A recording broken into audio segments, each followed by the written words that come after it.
Voter list के शुद्धिकरण के लिए प्रदेश में आज से स्पेशल इंटेंसिव रिवीजन शुरू हो गई है। ये प्रक्रिया आगामी 14 जुलाई तक चलेगी। आम लोगों ने इस प्रक्रिया के लिए दिए गए समय को बढ़ाने की मांग की है। गर्मियों की छुट्टियों के कारण बहुत से परिवार बाहर हैं, ऐसे में अतिरिक्त समय दिया जाना चाहिए। हरियाणा में एसआईआर यानी स्पेशल इंटेंसिव रिवीजन आज से शुरू हो गया है। इस महाअभियान को लेकर पूरी तैयारियां चुनाव आयोग की तरफ से की गई हैं। मेरे साथ ईआरओ हैं डॉक्टर राजेश सोनी जी, उनसे बात करते हैं। किस तरह की तैयारियां हैं, किस तरह की प्रक्रिया ये रहने वाली है? देखिए, एसआईआर की प्रक्रिया आज से शुरू हो रही है। एसआईआर यानी स्पेशल इंटेंसिव रिवीजन, जो हमारा इलेक्टोरल रोल बना हुआ है, उसके अंदर कुछ अशुद्धियाँ रह जाती हैं, कुछ कमियाँ रह जाती हैं। जैसे कि डेड वोटर्स हैं, उनके नाम अभी भी कुछ नाम उसमें दिखाई देंगे, या फिर जो वोटर्स शिफ्ट हो चुके हैं उनके नाम भी उसके अंदर दिखाई देंगे। और कुछ ऐसे वोटर्स होंगे जो कि अलग जगह रेजिडेंस या 2 वोट बनवा लिए उन्होंने, वो भी उसके अंदर है। तो ये इस शुद्धिकरण की प्रक्रिया के दौरान हम उन सभी जो कमियां हैं उनको दूर करने का प्रयास करेंगे। इसके अंदर कुछ और भी कमियां रह जाती हैं, जैसे किसी का नाम मिस्टेक है या फिर फ़ोटो सही नहीं लगा हुआ, तो वो भी अभी वोटर्स अपना फॉर्म भरेंगे तो उसमें नया अपना फ़ोटो लगा सकते हैं। तो इस प्रकार ये एक शुद्धिकरण की प्रक्रिया है, जिससे कि हमारी बिल्कुल एक्यूरेट वोटर लिस्ट आ जाएगी और फिर किसी को भी इसमें ऐतराज़ नहीं होता बाद में, पॉलिटिकल पार्टी को, किसी व्यक्ति को कि जी ये वोटर लिस्ट गलत है या फिर इसी में ही कुछ कमियां हैं, तो उसके बेसिस पे इलेक्शन को कई बार लोग बताते हैं कि जिसमें कुछ कमियां रह गई, वो गलत वोट डाले गए, तो वो सब अब दूर हो जाएंगी।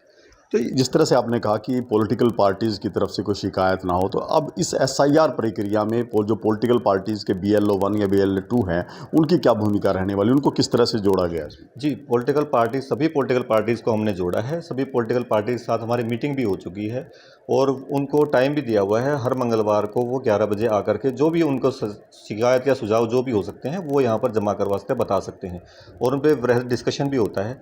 तो अब जो BLA 1 और 2 लगाए गए हैं, उनकी जिम्मेदारी है कि वो बताएं कि आपने उसमें जो उनकी वोटर लिस्ट बनी हुई है बूथ वाइज, उस पर क्या कमियां हैं। उसके अंदर डेड वोटर्स हैं तो वो कौन कौन से वोटर्स हो सकते हैं, या फिर जो शिफ्ट हो चुके हैं तो वो कौन से वोटर्स हैं, नए वोट बनने हैं तो वो कौन लोग एलिजिबल हैं। ये सब जानकारियां वो अपने BLO के साथ साझा कर सकते हैं। ये लिस्ट सभी BLAs के पास दी जा चुकी है। हमारी जो BLOs की लिस्ट है, BLOs का नाम, फ़ोन नंबर, ये सभी BLA के पास है।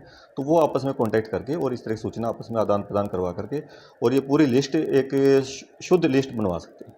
तो जिस तरह से जो लोग बाहरी प्रदेशों से आए हैं, उनकी डबल वोट हो सकती है, या कुछ लोग ऐसे हैं जो जिनके गांव में भी रिहाइश है, गाँव शहरों में भी रहते हैं, उनकी वोट किस तरह से यहाँ रहेगी? क्या एक जगह रहेगी, क्या दोनों जगह रहेगी, किस तरह से रहेगा उनका? देखिए, कोई भी 2 वोट नहीं रख सकता। 2 वोट रखना तो हमारे उसमें अलाउड ही नहीं है। हम सिर्फ 1 वोट रख सकते हैं। ये वोटर की चॉइस है कि वो कहाँ पर वोट रखना चाहता है, ये उन्होंने खुद डिसाइड करना है। तो उसके हिसाब से वोटर खुद डिसाइड करे कि वो कहाँ रखना है। दूसरा वोट होगा वो कटेगा। तो ये जो लिस्ट है, जो निकाय चुनाव होते हैं या जो पंचायतों के चुनाव होते हैं, उसमें भी यही लिस्ट प्रभावी रहेगी? हाँ, देखिए, जनरली ये होता है कि जो निकाय चुनाव या पंचायत चुनाव होते हैं, वो बाद में इसी वोटर लिस्ट को अडॉप्ट कर लेते हैं। तो अब अगर जो उसमें लिस्ट में नाम आता है, जो भी वोटर्स जितनी सही लिस्ट बनेगी, ये उन इलेक्शंस में भी अच्छे से यूज हो पाएगी। तो पंचायतों के इलेक्शन पे खासतौर पे कई बार प्रभाव पड़ता है, 1 या 2 वोट का भी फर्क पड़ जाता है। तो वो कमियां अब दूर हो सकती हैं। तो सभी जो हमारे पंचायत के मेंबर्स हैं, पंचायत सरपंचेज हैं, पंचेज हैं, या जो भी इच्छुक चुनाव लड़ने वाले हैं, वो भी इस टाइम पे काफ़ी एक्टिव हो सकते हैं कि हमारी वोटर लिस्ट सही बने। एक तो एसआईआर की ये रहा कि जो फर्जी वोट हैं, डबल वोट हैं या मृत हो चुके लोग हैं, उनकी वोट कटेगी। जो बूथ हैं, उन पर क्या कुछ असर रहेगा इस एसआईआर? देखिए, एसआईआर के दौरान हम तैयारी ये कर रहे हैं कि 1200 से ज़्यादा जहाँ भी वोट हैं, वो बूथ नए बनाए जाएँ, उन बूथों को रीस्ट्रक्चर किया जाए और नए बूथ बनाए जाएँ। तो हमारे कुछ नए बूथ बनेंगे। तो उन बूथों को हम अभी फर्स्ट स्टेप यही है कि हम उन नए बूथों को बनाएंगे और उसके बाद फिर एसआईआर तो लगातार चलता रहेगा। कौन कौन से डॉक्यूमेंट्स हैं जो देने पड़ेंगे मतदाता को? देखिए, मतदाता एक लिस्ट जारी की गई है जिसमें 12-13 डॉक्यूमेंट सजेस्ट किए गए हैं। तो कोई भी जो गवर्नमेंट आइडेंटिटी कार्ड है, सेंट्रल गवर्नमेंट से हो या फिर स्टेट गवर्नमेंट का हो, तो वो प्रोवाइड करवा सकते हैं। इसके अलावा वो आधार कार्ड दे सकते हैं या फिर पासपोर्ट दे सकते हैं, अपना मैट्रिकुलेशन का सर्टिफिकेट दे सकते हैं। तो ये सब चीज़ें वो दे करके अपना उसके साथ अपना नया वोट बनवा सकते हैं या इसके अंदर शुद्धिकरण में उपयोग कर सकते हैं। तो बिल्कुल देखिए, एसआईआर की प्रक्रिया आज से शुरू हो चुकी है। 1 महीना ये पूरी प्रोसेस चलेगी।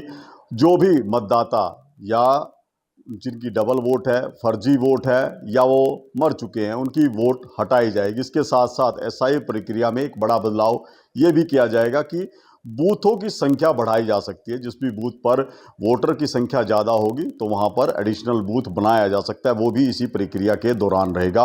12 अलग अलग दस्तावेज हैं जो प्रस्तुत करने पड़ेंगे, क्योंकि जो बीएलओ घर घर जाकर 3 बार जाएंगे ताकि मतदाता को पर्याप्त समय मिले। जो फॉर्म उनको दिया गया वो भर कर देना है, उसके साथ साथ अपनी 2 फोटो देनी है, आइडेंटिटी प्रूफ देना है। उसके बाद उनकी वोट जो है वो इस सूची में शामिल हो जाएगी और इस पूरी प्रक्रिया को एसआईआर को मतदाता सूची का शुद्धिकरण बताया गया। करनाल से महेंद्र सिंह, इंडिया न्यूज हरियाणा। तो फिलहाल इन तमाम कदमों के साथ इस बुलेटिन से मुझे दीजिए इजाजत। राम राम।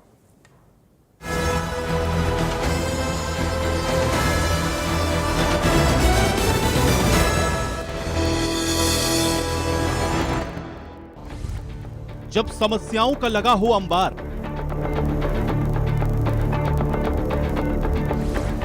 हरियाणा की जनता लगाए गुहार।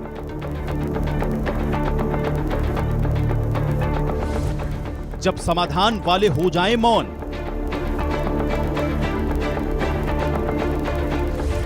तो लोगों की फरियाद सुन